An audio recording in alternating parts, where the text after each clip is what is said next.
إن الحمد لله صلى وسلم على نبينا مصطفى محمد صلى الله عليه وسلم وعلى آله وصحبه أجمعين أما بعد أعوذ بالله من الشيطان الرجيم بسم الله الرحمن الرحيم സൂറ അൽ ഫുർഖാൻ 13-ാമത്തെ വചനത്തിന്റെ വ്യാഖ്യാനം നോക്കൂ നിങ്ങൾ. മുൻ ആയത്തിന്റെ തന്നെ തുടർച്ചയാണ്. നരകത്തെക്കുറിച്ചുള്ള പലതരം വിശേഷണങ്ങളാണ് അല്ലാഹു സുബ്ഹാനഹു വ തആല വിശദീകരിക്കുന്നത്. വഇദാ ഉൽഖൂ, അതിൽ ഇടപെടുന്ന സന്ദർഭം, മിൻഹ, അതിൽ നിന്നും, ആ നരകത്തിൽ നിന്നും, മക്കാനൻ, ഒരു സ്ഥലത്തേക്ക് അവർ ഇടപെടുന്ന സന്ദർഭം. ആ വിശ്വാസികളെ, നരകാവകാശികളെ നരകത്തിലേക്ക് ഒരു പ്രത്യേകമായ സ്ഥലത്തേക്ക് ഇടപെടുന്ന സന്ദർഭം. മയ്യിക്കൻ, ഇടുങ്ങിയതായ ഒരു സ്ഥലമാണത്. മുഖർറനീന, അവർ ബന്ധനസ്ഥരായ രൂപത്തിൽ, ചങ്ങലകളാൽ ബന്ധനസ്ഥരായ രൂപത്തിൽ.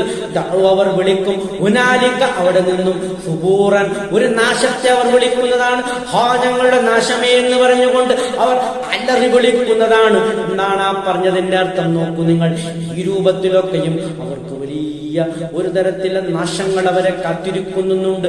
അതുകൊണ്ടാണ് അല്ലാഹു സുബ്ഹാനഹു വ തആല അവന്റെ അപാരമായ കാരുണ്യത്താൽ മുൻകൂട്ടി നോക്കൂ, ഈ അവിശ്വാസികൾക്ക് കൃത്യമായ താക്കീത് നൽകുകയാണ്. നിങ്ങൾ ഒരിക്കലും ആ നരകാവകാശികളാകാൻ പാടില്ല.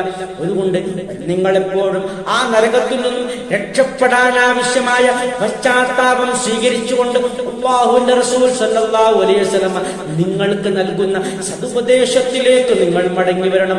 നിങ്ങളുടെ പാരമ്പര്യമായി നിങ്ങൾ കൊണ്ടു നടക്കുന്ന ആ വിശ്വാസങ്ങൾ നിങ്ങൾ വലിച്ചെറിയണം എന്നൊക്കെയാണ് അല്ലാഹു സുബ്ഹാനഹു വ തആല ഈ ആയത്തിൽ കൂടി കൃത്യമായും വ്യക്തമായും ആ മക്കക്കാർക്ക് കൃത്യമായി പഠിപ്പിച്ചു കൊടുക്കുന്നത്. അതാണ് അവരോട് പറയുന്നത്, മദീനക്കാർക്ക് പഠിപ്പിച്ചു കൊടുക്കുന്നത്. ഇതൊക്കെയാണ് അല്ലാഹു സുബ്ഹാനഹു വ തആല വിശദീകരിക്കുന്നതിന്റെ ആകത്തുക.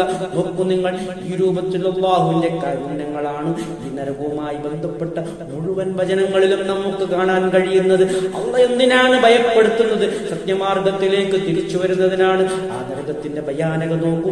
ഇടുങ്ങിയ കുടുസായ ഒരു സ്ഥലത്തേക്ക് നോക്കൂ നിങ്ങൾ. മുഖർറനീന, അവർ ചങ്ങലകളാൽ ബന്ധനസ്ഥരായി ഇടുങ്ങിയ സ്ഥലത്തേക്ക് അവർ ഇടപെടുന്ന സന്ദർഭം. അവിടെ നിന്നുകൊണ്ട് അവർ ഹാ ഹാ എന്ന് അലറി വിളിച്ചുകൊണ്ട് അവർ കഴിയുമെന്നാണ് അല്ലാഹു സുബ്ഹാനഹു വ തആല പറയുന്നത്.